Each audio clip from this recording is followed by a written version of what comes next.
Hello everyone. The theme of today's lecture is trade and commerce under the Mughals. The agricultural and non-agricultural sectors during the Sultanate period, the period which stretched from 13th to 15th centuries, was strengthened and expanded during the upcoming 3 centuries. That is from 16th to 18th. This century saw the Mughal empire at its zenith. The economic life was characterized by three kinds of trade: the inland, overseas, and overland trade. It was characterized by a complex network between towns and between towns and townships. This presentation is divided into three sections. The sections where I'll be dealing with the three separate kinds of trade differently. So at the very outset, I'd like to start with the inland trade. One of the most important features of interlocal trade was the supply of food grains and raw materials which included cotton and indigo for urban manufacturers. We see a special class of traders who specialized on carrying massive bulk goods. They were known as the village baniyas and banzaras, whose primary job was to transport food grains to the mandis or local markets at kasbas. Kasbas, during the Sultanate period, it meant a village with a fort. By Mughal period, it came to be referred to a village with a market. These kasbas were centers that not only served as market for agricultural produce, but were also centers of craft production. Regional specialization in certain types of products, including luxury goods, led to a great deal of intra-regional trade, that is, trade within a particular region. Boat traffic on waterways and coastal trade along the seashore was then more highly developed. When I say more highly developed, it means in comparison to the preceding Sultanate times. Waterways and coastal trade was the preferred means of transport. Why? Because transport on land was more expensive. Rivers facilitated the interregional trade through which goods were sent. We find the existence of big cities situated by the riverside.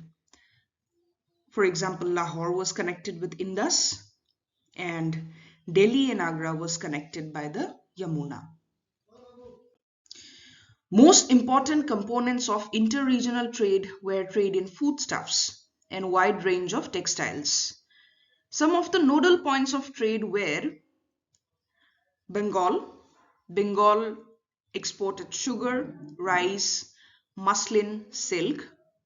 We find the coast of Coromandel, which became a center for textile production. We see Gujarat, which was the entry point of foreign goods. Gujarat also exported fine textiles and silk patolas.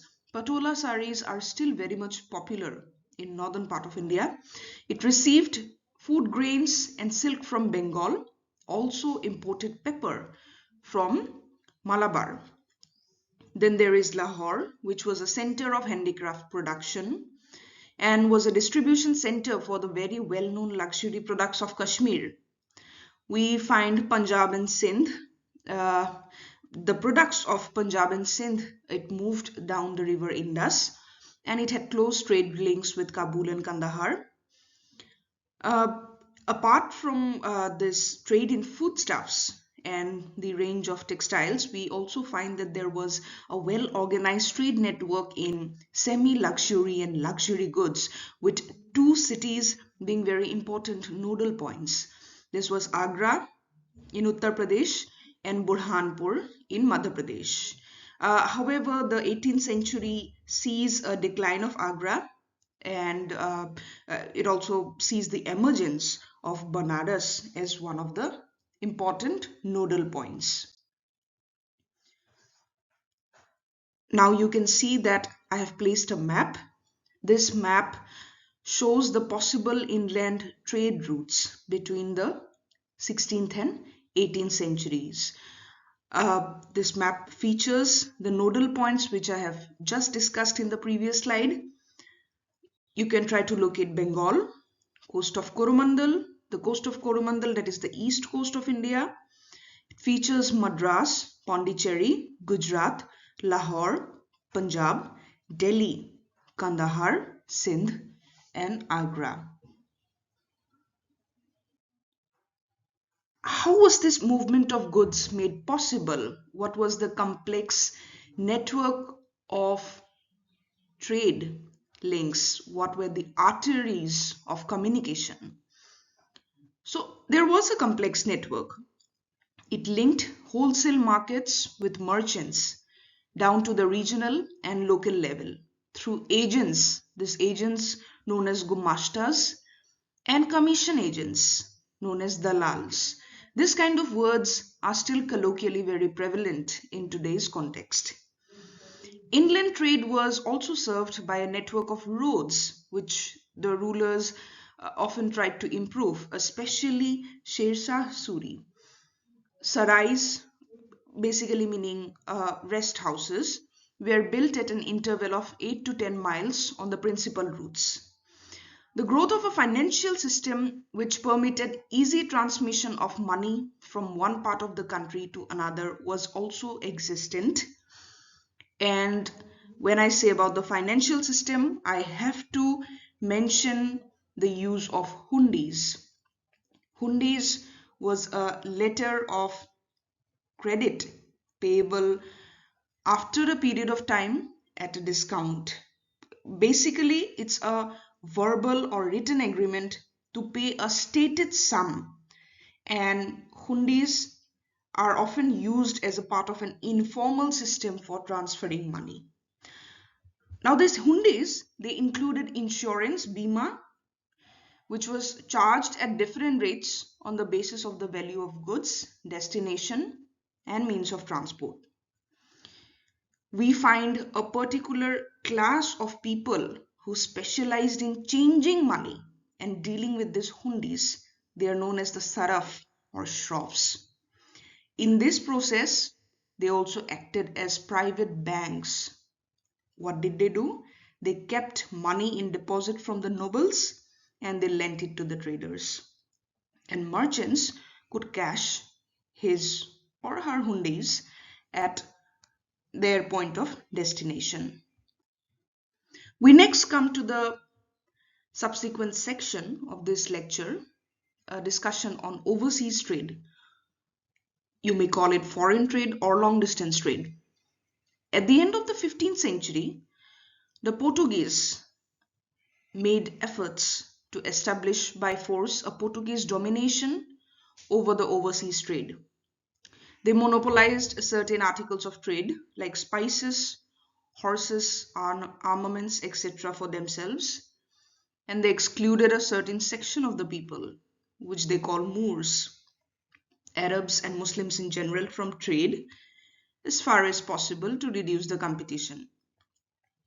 The Asian traders were conscious of the Portuguese domination of the seas. They had to obtain a Portuguese pass, cartes, for their ships, and the condition for obtaining these passes was payment of custom duties at a Portuguese controlled port. Between the 16th and 18th centuries, India's overseas trade expanded in two terms, both in terms of the tonnage, the bulk of goods, and also in terms of the expansion into new areas. This was on account of the activities of various European countries and companies which came to India, the Dutch, English, French. Another very important, crucial, vital factor in the growth of trade was the rise of three powerful Asian states during the period: the Ottoman, Safavid, and the Mughals. It's depicted in the map. You can check it out. The Ming dynasty in China also cannot be overseen. What did these empires do? They provided for law, order, and conditions under which trade and commerce and manufacture of goods could grow. They also provided conditions through which the process of urbanization and monetization of their economies could be carried.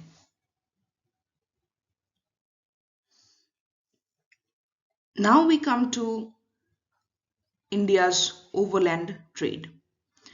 Along with India's overseas trade, India's overland trade also grew during the 17th century. All the routes converged on Baghdad, the capital of Iraq. Caravans came from Iran, India, Central Asia, and China. And these caravans met at Baghdad. So Baghdad was a nodal point of trade.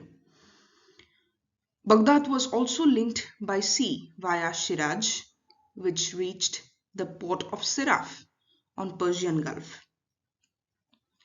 The main highway bifurcated to two at a place called Nishapur. One of these routes went to Merv and Bukhara, finally to China, and the other via Herat and Kandahar to Multan. On my next slide, I have placed a map. You can check the following places in the map. The main articles of trade over this route was horses, jade, silk, and porcelain. Indian merchants were settled in this entire region from China to Constantinople, which is currently the country of Istanbul.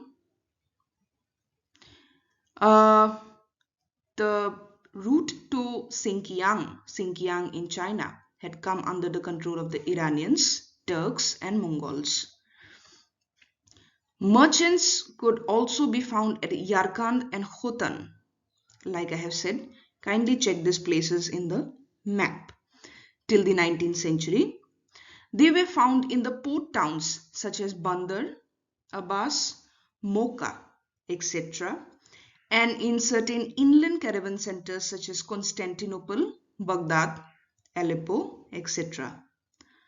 From Iran, the Indian merchants spread to Balkh, Bukhara, and Samarkand. As such, the complex network of merchants and the patterns of settlement are clearly noticeable. This is the map which I was referring to. You can check India's overland trade routes and nodal points. You can try to locate these places in this map. So this frequency of travel meant that these traders helped each other financially, and they distributed Indian goods and arranged for imports. The Indians formed partnerships for trade. They entered into an agreement with local merchants who undertook the task of transportation and distribution to different regions, the capital and goods being provided by the Indians. These also developed local trade networks, these kind of activities. What were the exports from India? Now, they consisted of a varied number of items. They were textiles, indigo, spices, sugar. Imports basically consisted of horses, carpets, furs, dry fruits, spices. Horses also accounted for the largest item of imports. India never produced very good, high quality war horses. So India had always required to import these horses either from Persia or from Tibet. So these evidences of trade, trade networks, interconnections, connectivity, these evidences actually breaks two myths of the Indian society. Uh, there was no ban on Indians settling where the munja grass did not grow. That is the first myth. And the second myth is that the Indians will lose caste if the salt sea was crossed. Hence, these myths they hardly work. There was no reality. There was no truth to this myth. These were dharmashastric norms which did not apply practically. It is difficult to estimate the quantum of goods across the overland Mughal frontiers.